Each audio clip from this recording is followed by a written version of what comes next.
As-tu déjà ressenti ce poids invisible qui t'empêche de franchir la porte de ta maison? Comme si chaque sortie était une trahison silencieuse envers ton âme? On pense que c'est de la fatigue. On se dit que c'est de la paresse. Mais la vérité est bien plus inquiétante. Ce refus n'est pas physique, il est spirituel. C'est ton être intérieur qui hurle face à un monde prêt à déchirer ton identité, morceau par morceau. Et à chaque fois que tu cèdes et que tu sors, une part de toi s'éteint en silence. Mais dis-moi, qui est vraiment le lâche? Celui qui suit la foule sans réfléchir ou celui qui ose écouter cette voix intérieure? Avant de continuer, écris-moi dans les commentaires de quel pays tu regardes cette vidéo. Et si tu veux plonger encore plus profondément dans ces vérités dérangeantes, abonne-toi maintenant. Ensemble, nous allons explorer ce que peu de gens osent affronter. Les abîmes de l'esprit. Carl Jung l'avait prévenu. Le plus grand danger pour l'homme moderne est de devenir une marionnette du vacarme extérieur. Ce vacarme, ce sont les rues bruyantes, les bars saturés de musique, les conversations creuses qui ne disent rien. Quand tu choisis de rester, ce n'est pas de la faiblesse. C'est ton inconscient qui te protège d'un sacrifice inutile, celui de ton authenticité livrée aux griffes des autres. Mais sais-tu ce qui arrive si tu ignores cette voix intérieure? Ton inconscient se venge. Il t'enferme dans des rêves oppressants, il nourrit ton anxiété, il te rend étranger à toi-même. Jung appelait cela la revanche de l'ombre. Cette ombre se nourrit de tout ce que tu prétends être dehors, puis te le renvoie en pleine face sous la forme d'un vide insoutenable. Alors ce n'est pas que tu n'aimes pas sortir. C'est que chaque sortie te rapproche dangereusement de ton propre abîme. Imagine-toi marchant dans la rue, tout le monde sourit, tout le monde semble à sa place. Mais toi, tu entends autre chose. Une voix qui te dit que tout n'est qu'une mise en scène pathétique. Et c'est là que surgit la peur. Pas la peur des autres, mais la peur de ton propre masque, celui que tu es obligé de porter pour exister parmi eux. Ce malaise brutal n'est rien d'autre que ton âme qui refuse de se prostituer sur une scène étrangère. Alors ta maison devient ton refuge. Tes murs se changent en temple. Le silence devient confession. Chaque fois que tu fermes la porte derrière toi, tu ne fuis pas le monde. Tu t'abrites d'une guerre invisible. Mais as-tu remarqué? Tout ce qui bouge dehors n'est pas réellement vivant. C'est du vide déguisé en agitation. Jung affirmait que celui qui ne connaît pas son monde intérieur projette son enfer à l'extérieur. Voilà pourquoi la rue est insupportable, parce que tu vois ce que les autres refusent de voir, leur fuite permanente. Et voir cela, c'est insoutenable. Ce qui dérange le plus, c'est que ton choix de rester à la maison n'est pas une excuse. C'est un cri, c'est ton inconscient qui réclame de l'espace pour se révéler. Et si tu refuses encore de l'écouter, le prix est lourd. Tu te détaches de toi-même, tu t'assèches, tu deviens une pièce interchangeable dans une machine aveugle. Mais si tu oses écouter, alors tu comprends. L'isolement n'est pas une prison, c'est une transformation. La prochaine fois qu'on te reprochera de trop rester enfermé, souviens-toi, tu n'es ni faible, ni étrange, ni paresseux. Ce qui se passe, c'est que ton âme se bat pour ne pas s'abandonner à un monde qui réclame ton spectacle. Ce refus est la preuve qu'en toi, quelque chose résiste encore à la décomposition. Mais la question demeure, auras-tu le courage de l'écouter ou choisiras-tu de taire à jamais? Parce qu'au fond, la vraie terreur n'est pas de rester à l'intérieur. C'est de sortir sans avoir écouté cette voix, de découvrir un jour qu'il n'y a plus personne chez toi, pas même toi. Tu crois que rester enfermé est une fuite? Tu te trompes, car le silence de tes murs est plus brutal qu'1 million de voix dans la rue. Quand le vacarme extérieur s'éteint, ce qui surgit, ce sont tes fantômes, ces désirs que tu as refoulés, ces peurs que tu caches, ces blessures que tu as recouvertes de masques. Et là, face à toi-même, il n'y a plus d'échappatoire. Jung l'avait annoncé, l'ombre ne disparaît pas parce que tu t'isoles. Elle devient plus forte, plus exigeante, plus obsédante. C'est pour cela que beaucoup craignent leur propre maison, parce qu'ici, entre 4 murs, ils ne peuvent plus mentir. Mais comprends bien, cette confrontation n'est pas une malédiction. C'est une épreuve initiatique. Chaque silence qui t'enveloppe est une invitation à descendre plus profondément en toi-même. Chaque rêve qui revient, chaque pensée qui tourne en boucle est un signe que ton inconscient frappe à la porte. Et si tu refuses de l'entendre, il frappera plus fort encore jusqu'à fissurer tes certitudes. Alors dis-moi, que redoutes-tu le plus? Le bruit du monde ou la voix que tu portes en toi? Ce face-à-face est nécessaire, car la vraie route n'a jamais été à l'extérieur, elle est intérieure. Ne te méprends pas, t'enfermer ne signifie pas fuir, cela signifie préparer. Chaque instant où tu refuses le vacarme extérieur, tu prépares ton âme à une transformation silencieuse mais radicale.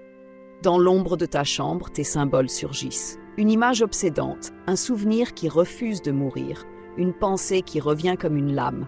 Ce sont des signes, les clés de ton inconscient. Les premières marches vers ce que Jung appelait le soi, la totalité de ton être. Et pourtant, dehors, le monde hurle l'inverse. Sors, amuse-toi, sois sociable! Comme si ta valeur dépendait du nombre de fois où tes pas foulent le bitume. Comme si exister signifiait être vu, photographié, applaudi. Mais demande-toi, quelle société a si peur du silence qu'elle le considère comme une maladie? Quelle culture te traite de bizarre dès l'instant où tu choisis d'écouter tes propres pensées? La vérité, c'est que la plupart des gens courent vers l'extérieur pour ne pas affronter ce qu'ils portent en eux. Mais toi, tu as vu. Tu as senti qu'il n'y avait rien à boire dans ces rues assoiffées. Voilà pourquoi tu restes. Ne confonds pas isolement et faiblesse. L'isolement conscient est une alchimie. Dans cet espace volontaire, ton masque brûle et ton vrai visage se révèle. Mais voici ce qu'il y a de plus troublant. Et si ton malaise social n'était pas une faiblesse, mais un mécanisme de défense? Et si ton âme, en t'empêchant de sortir, te protégeait de l'illusion? Car dehors, tout n'est qu'un théâtre grotesque. Des personnages qui répètent des dialogues vides, des acteurs qui jouent une pièce dont ils ont oublié le sens. Toi, tu le vois. Et c'est précisément pour cela que tu souffres. Car voir la farce, c'est déjà refuser d'y participer. Ta maison devient alors bien plus qu'un abri. Elle devient un laboratoire, un lieu où tu te construis à l'abri des projecteurs. Mais attention, ce refuge peut aussi se transformer en piège, car il existe une différence entre se protéger et fuir. Le refuge te blesse, il t'arrache des vérités douloureuses, il t'oblige à affronter ton reflet. L'évasion, elle, t'anesthésie. Si tes journées s'éteignent dans des distractions stériles, si ton silence n'accouche d'aucune question, alors ton isolement n'est plus un sanctuaire, il devient une prison. Et c'est peut-être là que réside le vrai vertige. Ce que tu redoutes n'est pas la foule, ni même la solitude. Ce que tu redoutes, c'est le miroir. Parce qu'au fond de toi se trouvent toutes les vérités que tu as enterrées. Des peurs archaïques, des désirs refoulés, des blessures jamais guéries.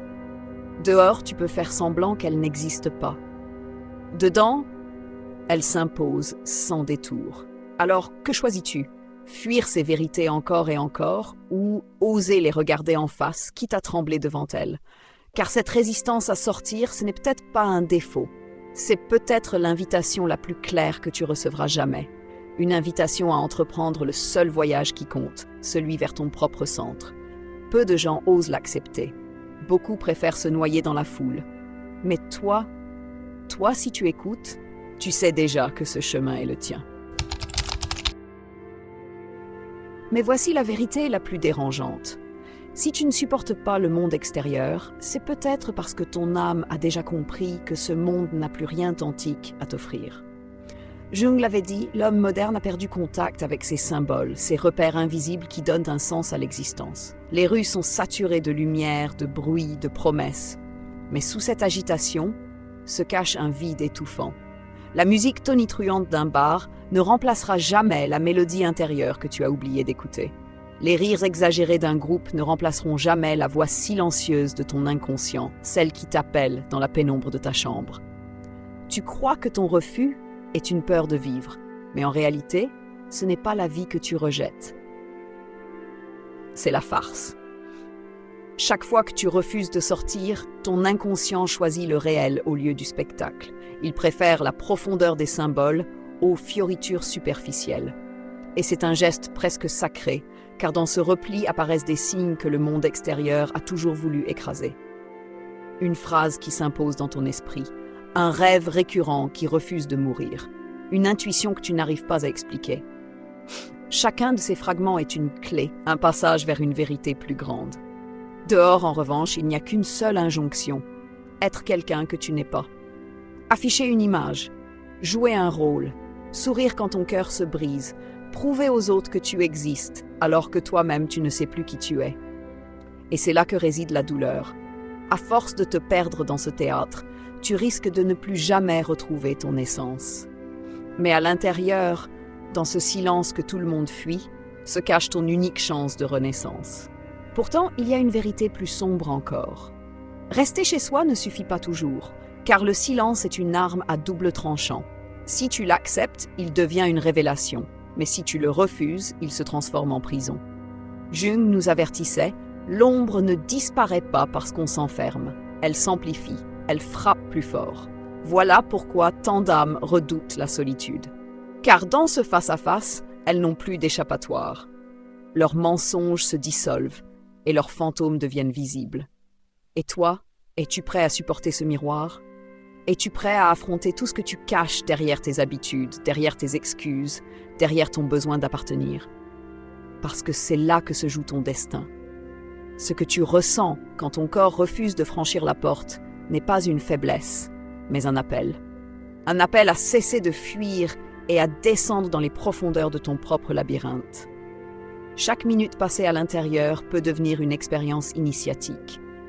Tes murs cessent d'être des murs.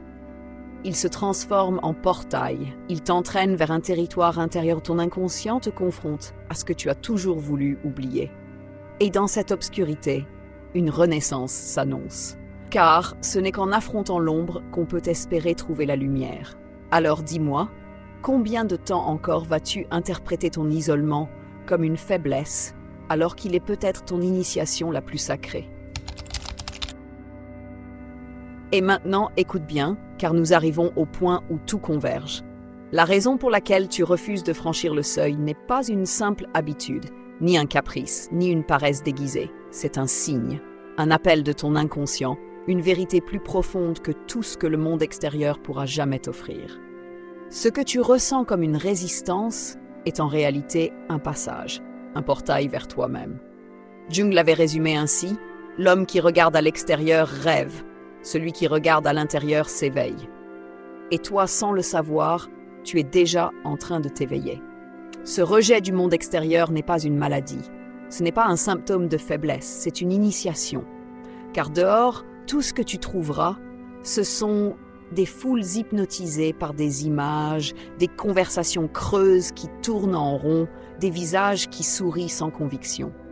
Mais dedans, au cœur de ton silence, tu entends encore une voix.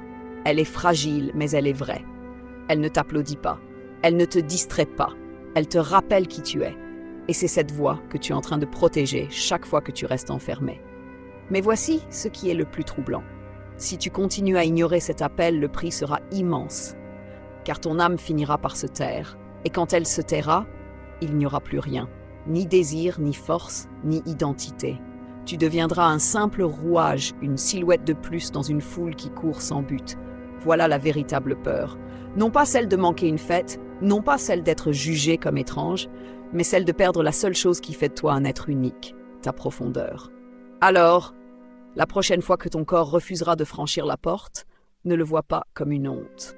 Vois-le comme une chance, parce que c'est ton inconscient qui t'arrête, pour t'éviter de te dissoudre dans un monde qui exige des masques en permanence. Ce n'est pas de la faiblesse, c'est du courage. Le courage de refuser la comédie, le courage de dire non à un univers qui te demande d'être tout sauf toi-même. Mais attention, car rester enfermé ne suffit pas. Si tu veux que cet isolement devienne une renaissance, tu dois oser l'utiliser comme une forge.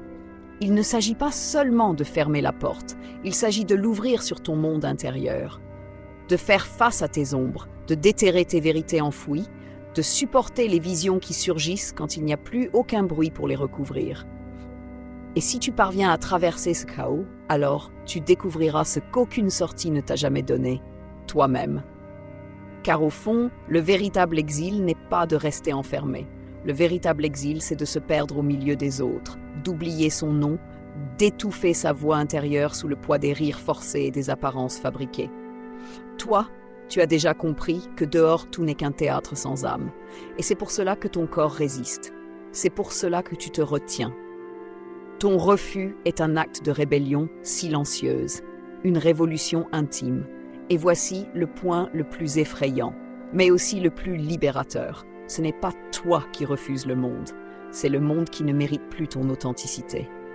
Ton inconscient t'a sauvé de cette mascarade et il t'a conduit vers la seule bataille qui compte, celle contre toi-même. Car c'est seulement en traversant l'ombre que tu pourras renaître. Seuls ceux qui osent plonger dans leurs ténèbres découvrent un jour la lumière. Alors demande-toi, auras-tu la force de continuer ce chemin? Oseras-tu fermer la porte au vacarme pour ouvrir celle de ton silence? Accepteras-tu de plonger dans l'inconfort, dans la peur, dans le chaos intérieur, pour en ressortir transformé? Parce que si tu acceptes, alors ce que tu vis n'est pas de l'isolement. C'est une métamorphose, et chaque métamorphose commence toujours dans l'obscurité. Tu vois, ce n'est pas un hasard si tu as écouté cette histoire jusqu'ici. Cela signifie qu'une partie de toi est déjà prête. Que tu sens déjà que le monde extérieur est une illusion et que ta vérité t'attend, silencieuse, à l'intérieur. Écris-le dans les commentaires. L'ombre me guide. Fais-le comme un serment. Et surtout, abonne-toi. Car ce que nous allons explorer ensemble n'est pas destiné à la foule, mais à ceux qui ont le courage de regarder en face ce que tout le monde fuit. Retiens ceci. Dehors, il y a le mouvement, mais le vide. Dedans, il y a le silence, mais la vérité. Et ta vie dépend du choix que tu feras entre ces deux chemins. N'oublie pas, chaque fois que tu refuses de sortir, tu ne fuis pas. Tu choisis la voie la plus dure, mais aussi la plus authentique. Et c'est dans cette obscurité que commence la lumière.